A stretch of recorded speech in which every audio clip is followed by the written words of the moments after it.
Nguhaye ikaze wowe tugiye kubana muri iki kiganiro, aho ngiye kukwereka ibanga ryo gukora isabune y'amazi, iyi tuzi nka savo likide, ngira ngo ugiye kunkurikira nkwereke uko ushobora gukora isabune yawe neza kandi ikaba yaguha inyungu.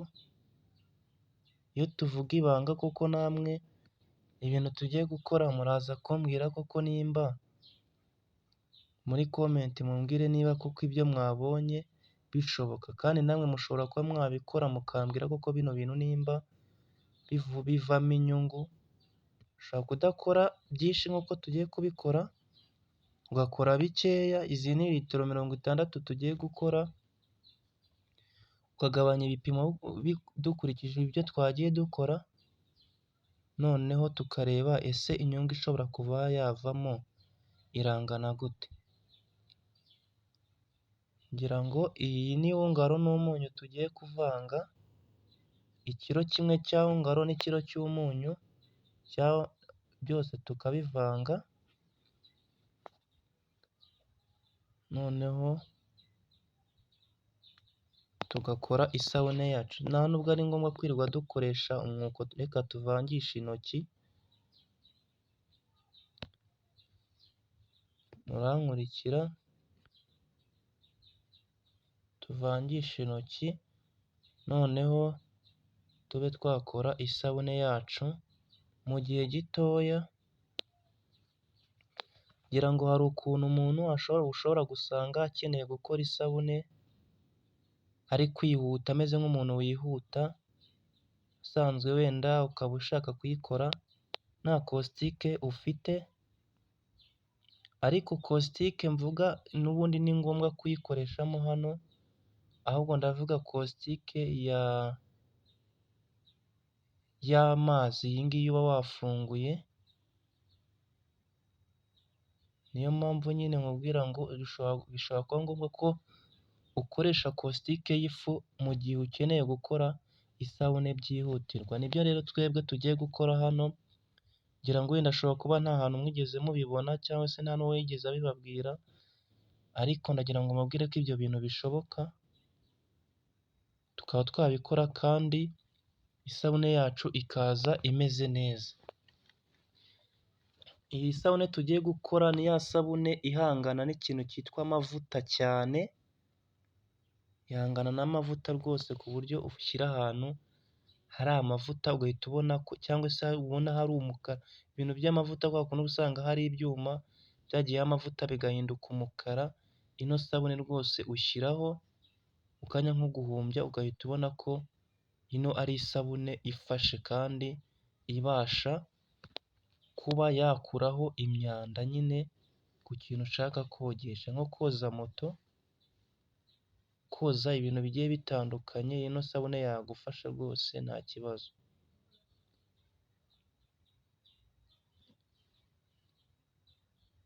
Aha ngaha tugenda dushyiramo amazi make make tunavanga. Ngira ngo ino shashi yari irimo ngaro, niyo mpamvu tubanza kuyoza ikavamo ya ngaro, noneho twamara kuyoza tugafata ya mazi turi gushyiramo tukagomeza tukavanga na bya bindi twashyizemo mbere, umunyu na ngaro, tukavanga kugeza nyine byivanze neza. Ngira ngo mujya mwiga ibintu bitandukanye, usanga rimwe na rimwe wiga gukora isabune bakakubwira ko wenda nushyiramo utu ngutu dushyizemo, nurenzaho na dogere, ibintu byawe birapfa. Ugasanga abantu benshi bize gukora isabune ayikora afite ubwoba, atitira, adashobora kurenzaho na dogere imwe wenda ku kantu runaka, wenda ugasanga ni ibintu nyine uhora ufite ubwoba. Ariko birashoboka ko ushobora kurenzaho dogere, ibyo urengejeho ukaba ufite ahandi hantu uri bubigarurize, wenda ndibuze kubibereka, kuko ni ibintu biba bishoboka rwose. Kandi ntabwo biba bivuze ko isabune yawe uri gukora ipfuye, wenda ngo ni uko wibeshyeho za dogere warengejeho, cyangwa se zabuzeho runaka. Turashaka ahandi hantu tuzigaruriza maze ibintu bikajya byajya mu buryo. Tugenda tuvanga wa munyu nawo ngaro, twongeramo amazi gake gake. Hano dushyizemo acide sulfonique. Sulfonique mbibutsa ko nyine ari acide, tuyishyiramo ariko twamara kuyishyiramo kubera ko nyine biriya bintu bihita bitangira gufatana cyane, tugashyiraho n'amazi kugira ngo bitadutwika kubera ko iriya acide iba ishyushye na kuriya tuba turi kubisukamo, uhita wumva ko bishyushye. Niyo mpamvu tugenda twongeramo amazi kugira ngo nkatwe turi gukoresha intoki tukaba tutakwangirika intoki. Ariko ngira ngo bino ni ibintu ukora nyine ari uko ubasha kubimenya uburyo ukoreshamo intoki, sinkubwiye ngo wenda ugende nawe ujye ukoreshamo intoki utazabikora ugasanga kujyanye ahantu utanze amafaranga menshi. Ngira ngo kwirinda biruta kwivuza. Ibi ngibi impamvu tuba turi kubibereka nuko tuba turi kukwereka nyine ibintu twebwe uburyo tubikoramo n'uburyo bishobokamo. Ngira ngo ntabwo wagendera ku byo nakoze ngo wenda wabonye nkoreshamo intoki nawe ejo ubyuke mu gitondo ufate ibase uvangiremo kositike ukoresha intoki, nurangiza ushye usange uranyandikira muri komenti umbwira ati ibi bintu wambwiye noneho ntabwo ari byiza, byangejeje kure. Ariko twebwe nyine nuko umuntu aba asobanukiwe n'ibi bintu uburyo bikoramo, niyo mpamvu tuba tuzi ngo aha turakoreshamo intoki, hano turabyihorera. Kandi ikindi isabune y'amazi iba itandukanye n'isabune ikomeye.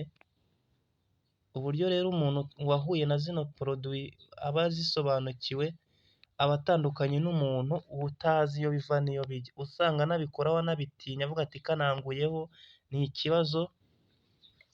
Rero niyo mpamvu natwe tuza hano tukabibereka. Ngira ngo murabona dukora n'amasabune akomeye rwose. Aya ni amasabune kandi amasabune meza cyane ushobora kuba waguraho cyangwa se ukaba wanabyiga. Twanakwigisha gukora imbabura nk'izi ngizi zigiye zitandukanye. Ngira ngo muri kuzireba, amamari y'abageni n'ay'abanyeshuri mushobora kutugana tukabahereza cyangwa se tukanabigisha nta kibazo. Ku batazi amaforomo ya keke muri kuyareba ngaya, mushobora kuba mwakiga wenda no gukora iforomo z'umugati, amaparatini, ibintu bikora muri zino nganda zikora imigati, ibintu bijyanye n'imigati cyangwa se n'amandazi. Ibyo ngibyo twebwe turabibaha. Hano rero dukomeza tuvanga kugeza bya bintu byose twashyizemo na mbere byivanze. Ngira ngo muraza kunkorera imibare murebe se niba twakoresheje izi silifonike twakoreshejeho zari garama 500, muraza kugenda muteranya kugira ngo tuze kureba inyungu ishobora kuba yava muri bino bintu, niba koko bishobora kuba byavamo inyungu iri hejuru. Ni nk'uko nababwiye ngo ni ibanga ngiye kubereka. Ku musozo rero mushobora kunyandikira muri komenti mukambwira uko ibintu bimeze nta kibazo. Hano rero tugiye gushyiramo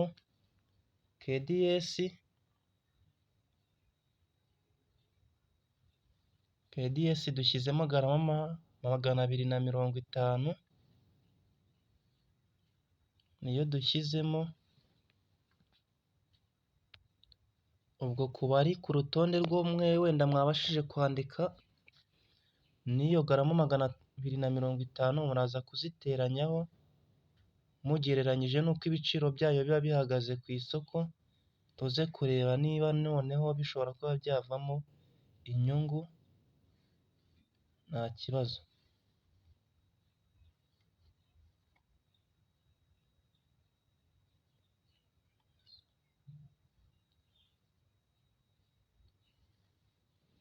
Hano dukomeza tuvanga. Wowe ushobora kuba wavangisha igiti cyangwa umwuko bitewe n'uko weho ubibona.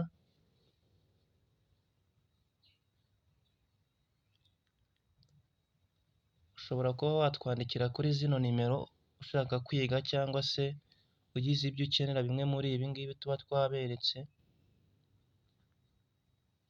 cyangwa se ku kindi kibazo ushobora kuba wagira ibibazo bigiye bitandukanye, watwandikira cyangwa se ukaduhamagara kuri izo nimero muba muri kureba, tukaba twagufasha.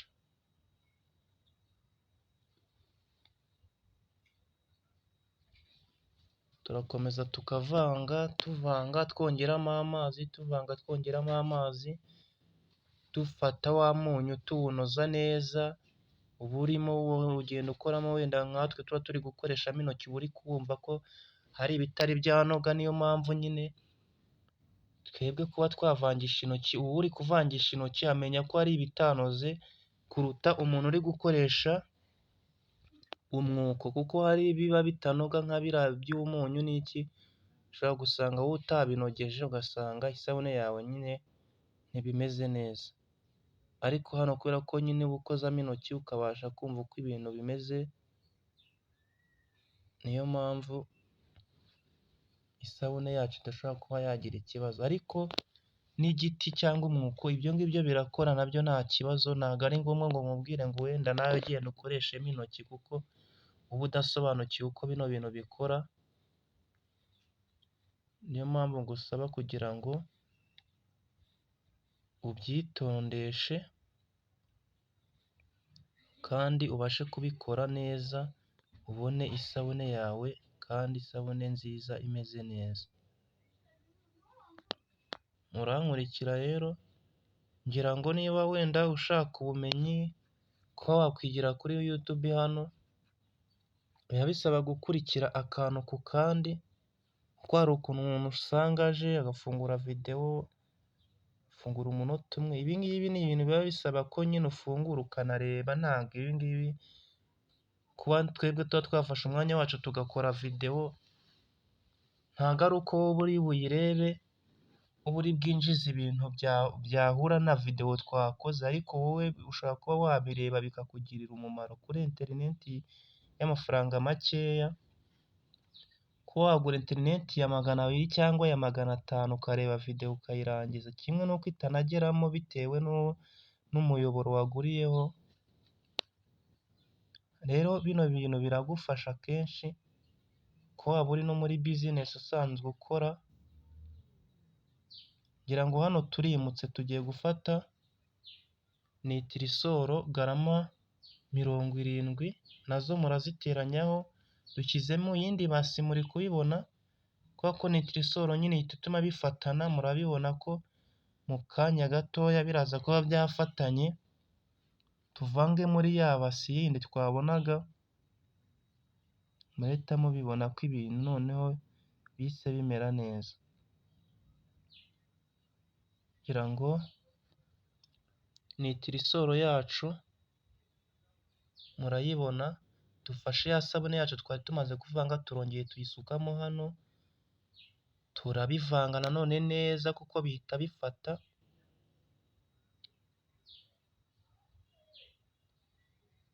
tukomeze tuvange twitonze, nta biba bitwihutisha, kugira ngo ya nitirisoro nayo ihita ituma ibintu bimera neza, ugasanga isabune ihise ifatana vuba vuba, wenda mu kandi kanya gatoya muraza kubireba ukuntu biraza kuba bimeze. Ariko buriya nyine nk'umuntu kubera ko abantu baba barigiye ahantu hatandukanye, uba usanga nyine abenshi baniga bafite ubwoba, ibintu ugasanga nyine uko bakugishije kugenza ibintu gake gakeya, usanga abenshi nyine baba bahorana n'ubwoba no kubikora, ugasanga arabikora yigengesereye cyane, kandi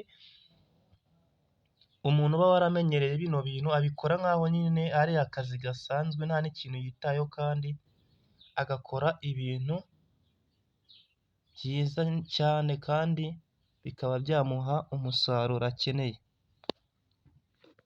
Niyo mpamvu rero ushobora gushaka kwiyungura ubumenyi ukatugana tukagufasha, kimwe n'uko ibyo ngibyo utaba ngombwa ko wenda wowe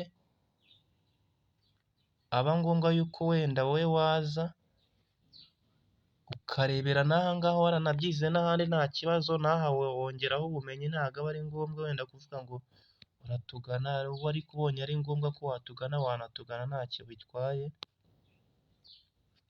ukaza tukaguhugura ibintu ukabasha kubikora neza kandi bikaguha umusaruro wifuza. Hano rero turakoresha caustic y'ifu ngira ngo turi kuyishyiramo no kwenda mutari kubasha kuyibona kubera ko turi kuyishyiramo hejuru.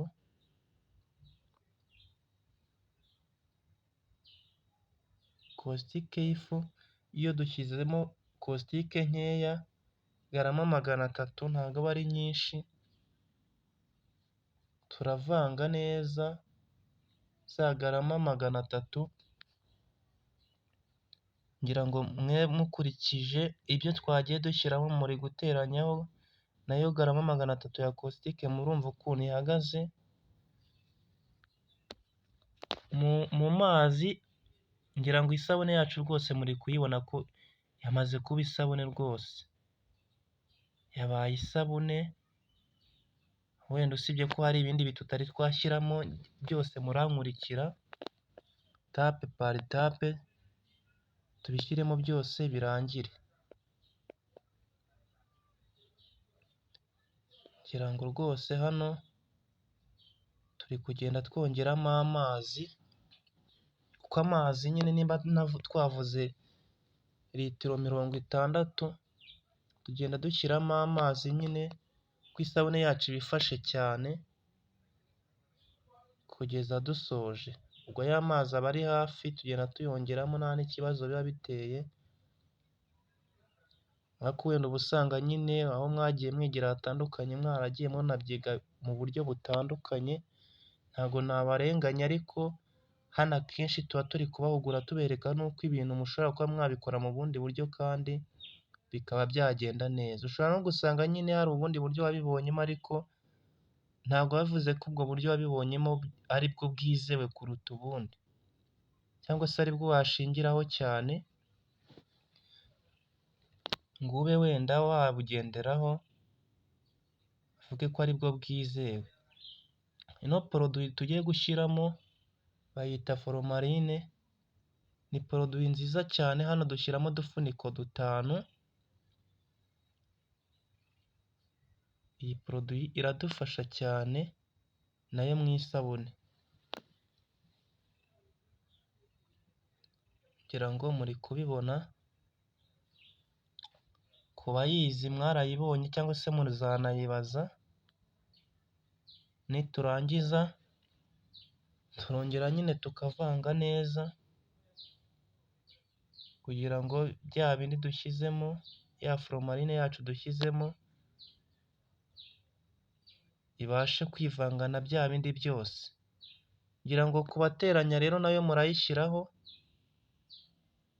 turebe se koko iyi sabune yacu dukoze ihagaze amafaranga angahe. Litiro 60 z'isabune ishobora kuba yavamo angahe? Nababwiye ko ari ibanga ry'akazi nyine tugiye kubereka, ngira ngo kutankuba wankurikira ngo usoze video ibyo byaba ari ibikureba, kuko twebwe icyo dukora ni ukubaha video kandi irimo amasomo mukeneye. Ngira ngo rero kuba wenda watanga icyo 1000 cyangwa 500 ugafata umwanya wawe ukicara ukareba video kandi ikaba yagira ibyo ikaba yakongerera ubumenyi, ntabwo ibyo ari ibintu biba bidasanzwe. Ubonye ari ngombwa wayireba cyangwa se wanabona atari ngombwa ukanabyihorera, ntabwo wenda biba ari ngombwa kugushishikariza kureba ibyacu, wanakurikirana uko we waba warabyize. Ikizima ni uko ubumenyi ubasha kubwongera kandi ukakuvana aho bukuvana bukakugeza ahandi. Kugira ngo tukomeza tugenda tuvanga kugeza igihe tumaze gushyiramo ibyo dushyiramo byose, isabune yacu ikaba irabonetse neza. Noneho tugatangira gutegura aho tuyishyira. Ngira ngo ino sabune turi gukora ni isabune ushobora gutegereza isaha urufuro rukaba ruvuyeho ukayishyira mu bujerekani uba wabuteguye, ukahita ubufungaho sire, isabune yacu ikaba irarangiye. Hano rero ngira ngo muri kuyibona Isabune rwose ni isabune nziza kandi irafashe, ukurikije nayo ibyo twagiye dushyiramo wenda nuko hari ibitari byarangira gushyirwamo murabibona nabyo, wenda nagaruka ku kindi wenda cyo kuba wenda wowe ushobora kuba wibaza uburyo ushobora kuba wakwigamo bino bintu, ushobora kubyiga nyine nabyo gutya kuri YouTube cyangwa se ukaza nabyo kubyigiraho tubyigishiriza nabyo nta kintu biba bitwaye, ariko icyo nakumaraho impungenge ni ukumva yuko uburyo wizemo ibintu ari ko bikorwa. Haba hari ubundi buryo ibintu byakorwamo kandi bigakorwa neza bikaba byagera. Hano tuba tugiye gupima ngo turebe koko se isabune yacu iragwa mu cyatsi. Hano rero tuba dusanze itagwa mu cyatsi nk'uko nabibabwiraga mbere, niba itagwa mu cyatsi rero birasaba ko dushyiramo indi poroduwi iza kuyimanura ikagwa mu cyatsi neza. Ino ni pH tuba turi gukoresha dupima, twongeramo silifonike kugira ngo isabune yacu tuyimanure igwe aho dushaka ko igwa, noneho ibashe kujya ku isoko ari isabune imeze neza. Hano rero turongera tukavanga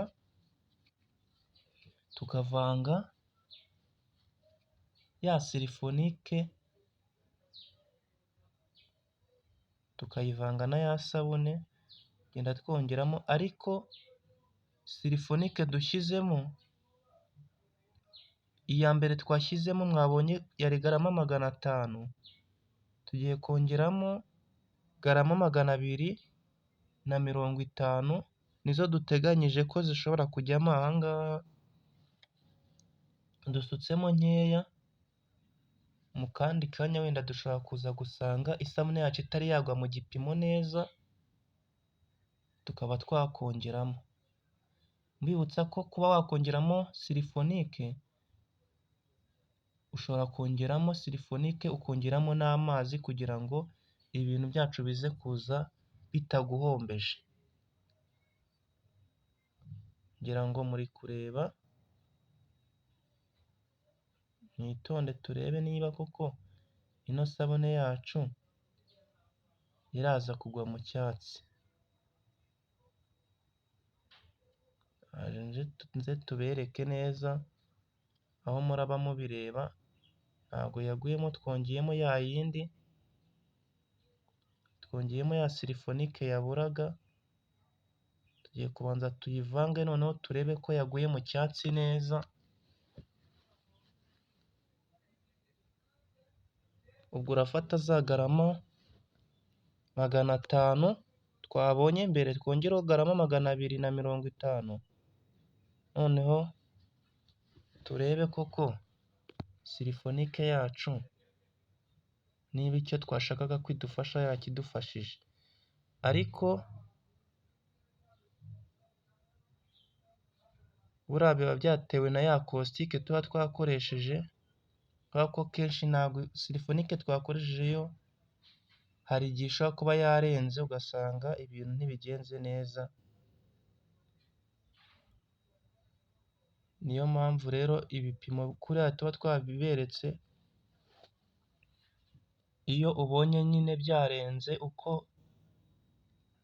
tubishaka tukabona biri kurenga, tuba dufite ukuntu turi bubimanure bigasubira mu mwanya wabyo nk'uko bigomba nyine kuba bimeze. Turakomeza tuvange ya silifonike yacu, tuyivange, noneho nitumara kuvanga twongere tuze gupima. Hari ibindi tutari twashyiramo turaza gushyiramo nyuma, bitaba ngombwa yuko pH yacu ibipima, kuko pH nyine akenshi tuba tugira ngo turebe acide, ari amaside tuba twashyizemo akenshi niyo atuma biriya bintu bimera kuriya, akatwereka ibipimo. Ibindi rero tuba turi bushyiremo nyuma ntabwo biza kuba ari byo bitwereka cyangwa se ngo bibe byahindura ibipimo bya pH dukoresha dupima. Niyo mpamvu rero tubanza tugapima, ibyo tutari twabishyiramo ntabwo aba ari ngombwa. Ngira ngo turakomeza tuvange, kugira ngo isabune yacu murabona ko rwose iba yamaze kuba isabune.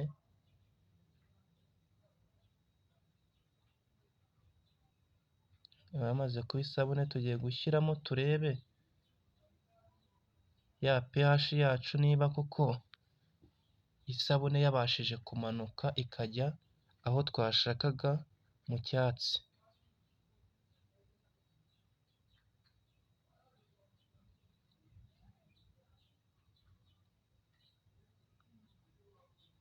Ngira ngo mugiye kureba koko ibyo twashakaga nimba ari ibyo. Ngira ngo uri kubona ko isabune yacu yamaze kuva hahandi twayipimaga iri, yamanutse rwose. Isabune yacu yamanutse. Igisigaye ubu tugiye gukora,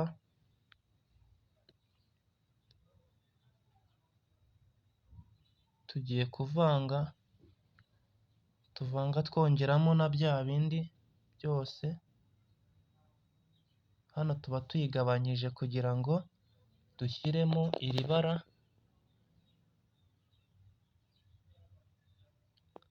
ibara ry'isabune.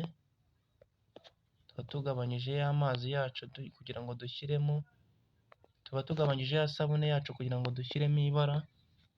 Iri bara ntabwo ari ngombwa ko ugendera ku bipimo wenda runaka, ariko wenda ushobora kugereranya ugashyiramo iri bara ubona ari ngombwa, ritaza kuba byaba ikibazo. Twebwe akenshi ntabwo ibintu by'ibipimo, akenshi uba usanga umuntu wamenyereye gukora isabune ntabwo aba yakangwa n'ibintu by'ibipimo. Uragereranya, kandi wagereranya ugakora ibintu bimeze neza. Ngira ngo tugenda twongeramo amazi, tugenda dufata ya sabune yindi iri mu yindi basi, tugenda dusuka muri iyi, tugenda dusukamo, tuvanga, tureba ko bya bindi dushyizemo bihura, biba ari byiza.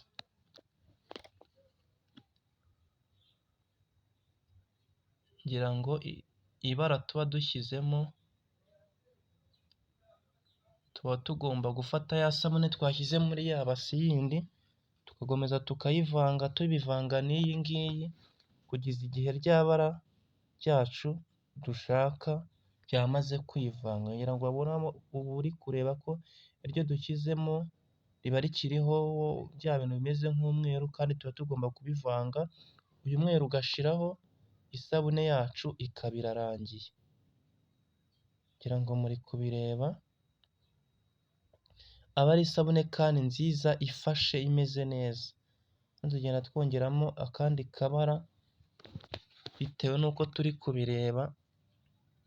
Wenda wowe ibijyanye n'ibara ushobora kuba warabyize bitandukanye, ukagereranya amagarama runaka ukayashyiramo, noneho ibintu bikaba byarushaho kuba byamera neza nta kibazo.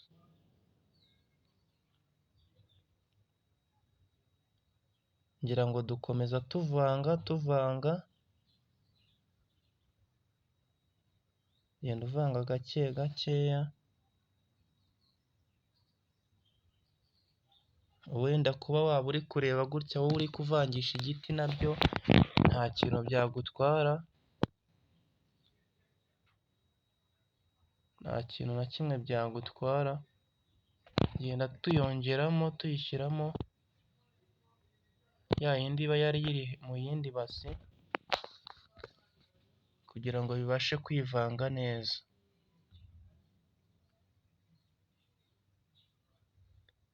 Ngira ngo muri kubireba, mbibutsa muri komenti mujye mutwandikira, mutubwire ibyo twakurikizaho, biba ari byiza. Hariya amaforomo ya keke tuzagenda tubereka uko akorwa nayo, kugira ngo nk'imbabura mwatangiye kuzibona ziriho, genda tubahindurira amavideo agiye atandukanye, kuko nabyo biba ari ngombwa. kugira ngo nyine namwe mubashe kugira aho bibavana, kuko wenda biba ari na byiza ko iyo urebye video nka gutya kuri YouTube, biba byiza niyo wanditse muri komenti ukavuga ati video yanyu narayibonye yaramfashije, kuko iyo dushyizeho video nka gutya tuba dutegereje ko nibura hari abantu tureba tukavuga ati aba bantu yarabafashije.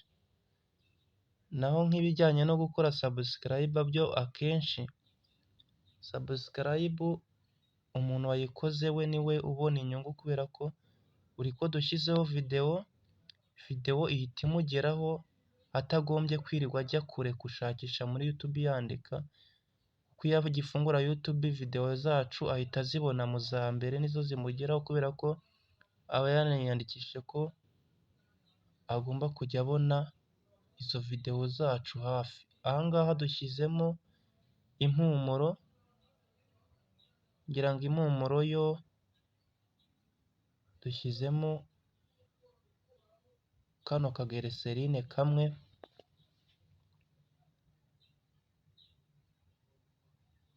akaglycerine kamwe nta kibazo mu majerekani 3,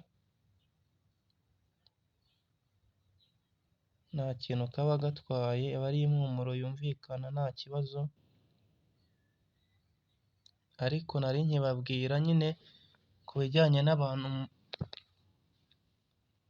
mukora subscribe, ngira ngo wenda turabibasaba kenshi, ariko ubonye atari ngombwa ntabwo ari ibintu byakwirirwa bikuvunira ubusa, kuko akenshi iyo ubona ibiganiro dushyiraho wabikunda, hari ibyo tubasha kukungura wenda nk'ubumenyi, hari ubumenyi tukongerera, nibwo ushobora kuba wakora subscribe kugira ngo amavideo dushyizeho ajya kugeraho mu buryo kandi bworoshye.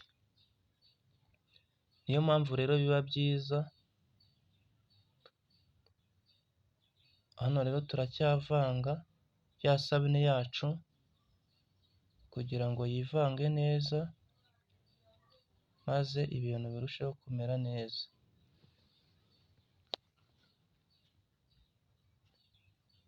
Ndagira ngo wenda kubo twatangiranye video, ndagira ngo wenda wowe ushobora gukora imibare ukareba ese ibintu twatangiye dukora birangana iki, ese litiro tuvanyemo hano zirangana iki, ese isabune litiro ishobora kuyihagarara angahe ku isoko. Ibyo byose ukabibara, noneho ukareba inyungu se ishobora kuvamo irangana gute, urutonde ukarukora, noneho warangiza muri komenti